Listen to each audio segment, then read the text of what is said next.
देखिए आज लोग लीनियर प्रोग्रामिंग के बारे में पढ़ेंगे। लीनियर प्रोग्रामिंग या रैखिक क्रमादेशन।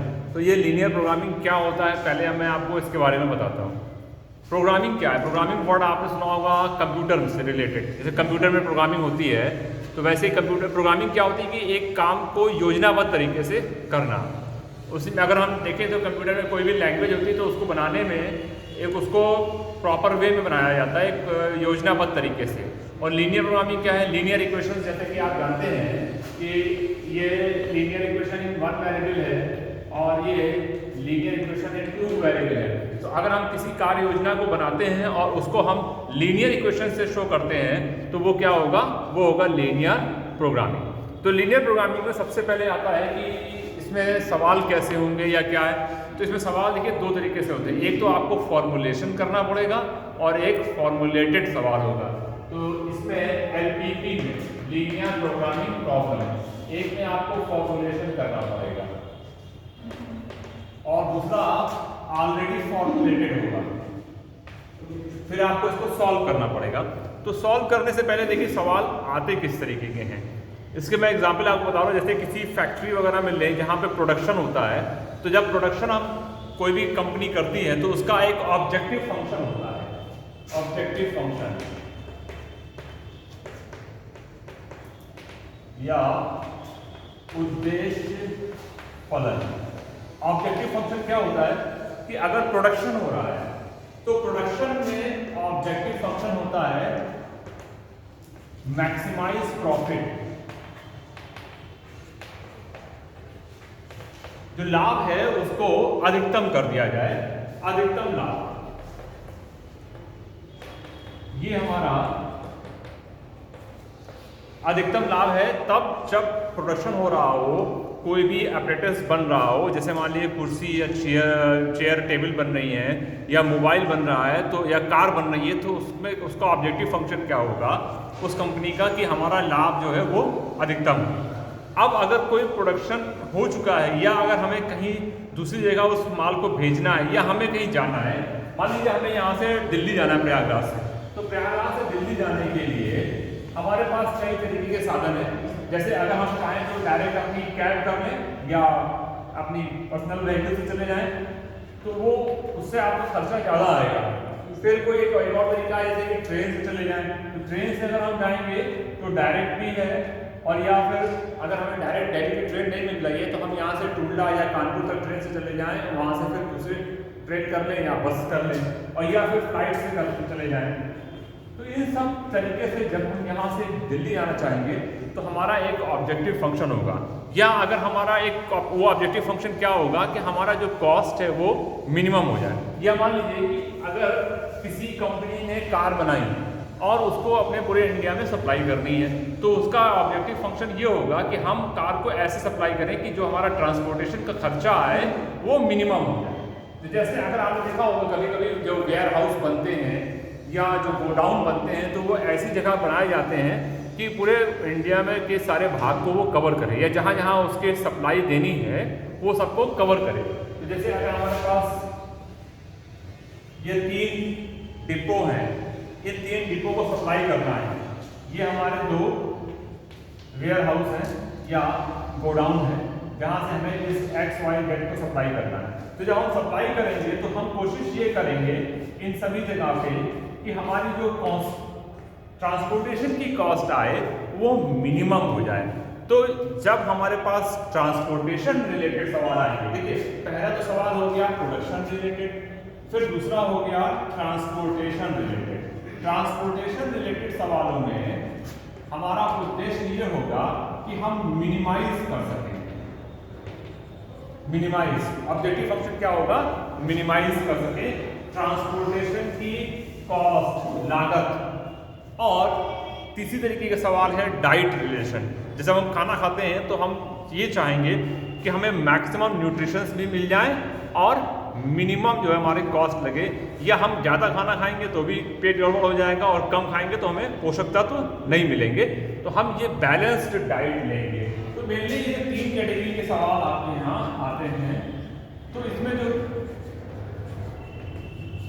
पहला तो हो गया एक ऑब्जेक्टिव फंक्शन होता है, ऑब्जेक्टिव फंक्शन इसमें यहाँ पे प्रोडक्शन में मैक्सिमाइज करना होगा और ट्रांसपोर्टेशन में मिनिमाइज करना होगा और डाइट रिलेशन वाले सवाल में बैलेंस डाइट देनी पड़ेगी। तो ऑब्जेक्टिव फंक्शन को हम कैसे बनाएंगे, जो भी हमारे यहाँ पे हम सवालों में पढ़ेंगे, अभी मैं आपको आगे बताऊंगा जब हम फॉर्मुलेशन करेंगे तो देखेंगे कि उसमें जैसे कुछ कांस्टेंट, जैसे मान लीजिए a और b कांस्टेंट है, तो उसको अगर हम इस तरीके से लिखें z = ax + by, ये एक लीनियर इक्वेशन है। पर हम लोग क्या रहे हैं, लीनियर प्रोग्रामिंग। तो प्रोग्रामिंग जो हम करेंगे उसको लीनियरली एक्सप्रेस कर रहे हैं। तो अगर मान लीजिए ये सवाल कोई भी सवाल है और ये हमारी एक ऑब्जेक्टिव फंक्शन है, तो अगर ये प्रोडक्शन रिलेटेड सवाल है तो इसका आंसर जो होना चाहिए वो क्या है, मैक्सिमम प्रॉफिट होना चाहिए। तो जो हम इस तरीके से एक्सप्रेस करते हैं लीनियरली वेरिएबल्स को कांस्टेंट के साथ में, तो ये होता है हमारा ऑब्जेक्टिव फंक्शन, उद्देश्य फलन। फिर जब प्रोडक्शन होता है तो प्रोडक्शन, जैसे मान लीजिए कंपनी ने कुर्सी मेज का किया या मोबाइल का किया, तो प्रोडक्शन हमेशा जो है वो पॉजिटिव होता है। पॉजिटिव मतलब कि प्रोडक्शन कभी भी नेगेटिव नहीं होता। या तो वो कंपनी प्रोडक्शन करेगी और या नहीं करेगी, या तो जीरो प्रोडक्शन होगा और या फिर 1, 2, 3 संख्या में होगा। मान लीजिए कोई कंपनी कार बना रही है तो या तो कार वो नहीं बनाएगी या तो वो 5 कार, 2 कार, 20 कार, 100 कार बनाएगी। कभी भी ऐसा नहीं होगा कि वो कार निगेटिव में चली जाए, -4 कार बने। तो इस तरीके से जो आप देखेंगे जो x और y वेरिएबल है ये हमेशा > 0 है। इसको कहते हैं non negative restrictions. Non negative restrictions मतलब जो कभी भी नेगेटिव नहीं है, ऋणोत्तर व्यवरोध, ठीक है। और जब कंपनी प्रोडक्शन करती है तो जैसे मान लीजिए अगर हमारे पास 2 मशीन है A और B, वो चेयर और टेबल का प्रोडक्शन कर रही है, तो उनके पास मैक्सिमम आवर, काम करने के मैक्सिमम घंटे भी होते हैं। और वो मैक्सिमम आवर, अगर मान लीजिए मशीन A 16 घंटे काम कर रही है, मशीन B 10 घंटे काम कर रही है और ये 1 घंटे में बनाती है 5 चेयर, 7 टेबल, यहाँ पे 6 चेयर, 7 टेबल कर ले, तो अगर मैक्सिमम x चेयर बन रही है और y टेबल बन रही है, तो हम इसको लिखेंगे 5x + 7y = 16। 16 आवर जो है वो आपका मैक्सिमम काम कर रही है मशीन A। इसी तरीके से मशीन B भी काम करेगी। तो जो हम इस तरीके से लिखते हैं ये असमीका इन इक्वेशन फॉर्म में ये होता है कंस्ट्रेंट्स या व्यवरोध। तो ये 3 टर्मिनोलॉजी है। अब हम आपको इसमें आगे नेक्स्ट हम लोग सवाल देखते हैं। सवाल में सबसे पहले हम लोग पढ़ेंगे जो फॉर्मुलेटेड है, जिसमें हमें फॉर्मुलेशन नहीं करना है, उन सवालों को कैसे हल करना है। अब देखिए ये सवाल जो लिखा हुआ है इसमें हम लोग पहले फॉर्मुलेशन करेंगे, सूत्रीबद्ध करेंगे। सवाल क्या है और उसको कैसे आप करेंगे। देखिए सवाल लिखा हुआ है, एक उत्पादक औद्योगिक मशीनों के लिए नट तथा बोल्ट का उत्पादन करता है। तो एक पैकेट नटों के उत्पादन में मशीन A पर 1 घंटा तथा मशीन B पर 3 घंटे लगते हैं। ये प्रोडक्शन ऑफ नट, ये नट के उत्पादन में है। जबकि एक पैकेट बोल्ट के निर्माण में मशीन A पर 3 घंटे तथा मशीन B पर 1 घंटा लगता है। वह नटों से ₹2.50 प्रति पैकेट तथा बोल्टों पर ₹1 प्रति पैकेट लाभ कमाता है। लाभ को अधिकतम रखने के लिए एक रैखिक क्रमादेशन समस्या को सूत्रीबद्ध कीजिए। यदि वह मशीन मशीन A को 12 घंटे तथा मशीन B को अधिकतम 10 घंटे चलाता है। सवाल में कोई जरूरी नहीं है कि मशीन के जो आवर्स हैं वो डिफरेंट हो, मशीन के आवर्स तो सेम भी हो सकते हैं, या जो यहाँ पे एक मशीन A पर 1 घंटा तथा मशीन B पर 3 घंटे लग रहे हैं, ये सब डेटा आपका बदल सकता है। तो आप देखेंगे कि इसमें मैक्सिमम जो सवाल होंगे वो टेबल फॉर्म में गिवन होंगे, नहीं तो आप उसको टेबल फॉर्म में बना लीजिए तो वो आसान हो जाएगा। जब आप टेबल फॉर्म में बनाते हैं तो वो थोड़ा आसानी से उसको आप व्यक्त कर सकते हैं। कैसे आप इसको हल करेंगे, देखिए यहाँ पे पहले आप लिख लीजिए कि जो मशीन A है और मशीन B,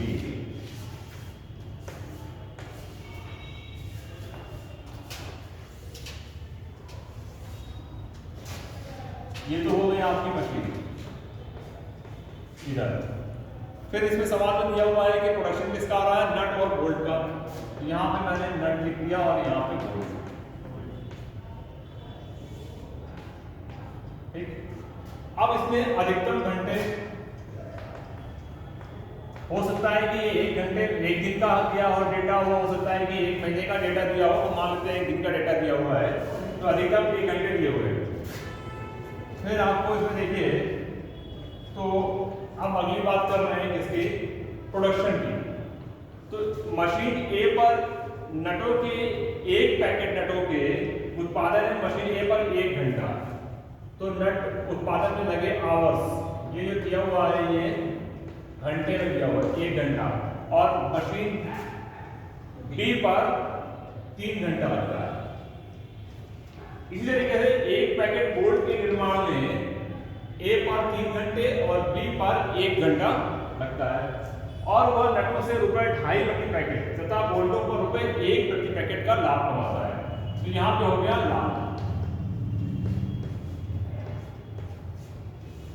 इस पे नटों के लिए कितना है, ₹2.5 प्रति पैकेट, एक पैकेट पे ₹2.5 का प्रॉफिट हो रहा है, और बोल्ट के निर्माण में कितना लाभ हो रहा है, ₹1। ठीक है, नटों से ₹2.5 प्रति पैकेट तथा बोल्ट पर ₹1 प्रति पैकेट, तो इसमें है ₹1 प्रति पैकेट। ये बोल्ट के निर्माण में प्रॉफिट हो गया। अब आप देखिए आगे क्या हुआ है, मशीन ए को अधिकतम वो 12 घंटे चलाता है और मशीन बी को 10 घंटे चलाता है। तो अब आपको इसको फॉर्मूलेशन करना है। तो फॉर्मूलेशन करने के लिए पहले तो आप देखिए इसको मान लेते हैं, माना X पैकेट नटों तथा Y पैकेट बोल्ट का निर्माण करता है। निर्माण नहीं बल्कि यहाँ होगा उत्पादन करता है।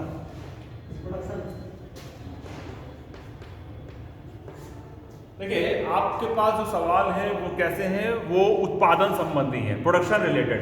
और मैंने आपको बताया था कि प्रोडक्शन रिलेटेड जब सवाल होंगे तो हम इसमें मैक्सिमम प्रॉफिट की बात करेंगे।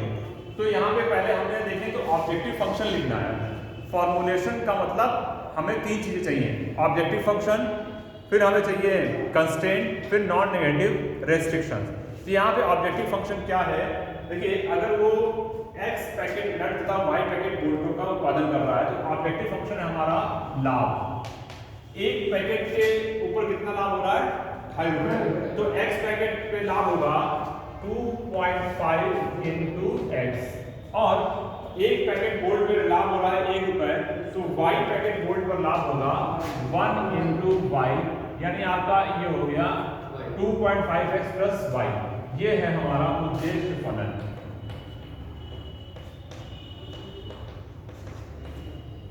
इसको हमें अधिकतम करना है। अभी हम इसका हल नहीं कर रहे हैं, केवल फॉर्मूलेशन कर रहे हैं। फिर आता है कंस्ट्रेंट। कंस्ट्रेंट के लिए देखिए मशीन ए के पास अधिकतम घंटे हैं 12, और X पैकेट नट का और Y पैकेट बोल्ट, तो यहाँ पे X नट और Y बोल्ट मिला करके मैक्सिमम टाइम है। कंस्ट्रेंट्स आपके हो गए 1 into X plus 3 into Y, और मैक्सिमम टाइम है 12 घंटे, लेस देन इक्वल टू 12। यानी मशीन ए जो है वो X पैकेट बनाएंगे तो एक पैकेट पे जो है टाइम लग रहा है 1 घंटा लग रहा है। यहाँ पे देखिए 1 घंटा तथा मशीन बी पर दी इस तरीके से है। 1 into X plus 3 into Y is less than equal to 12, क्योंकि अधिकतम वो मशीन 12 घंटे काम करेगी, उससे ज़्यादा वो काम नहीं करेगी। तो ये हो गया X plus 3Y is less than equal to 12। ये पहली असमीका आ गई आपकी।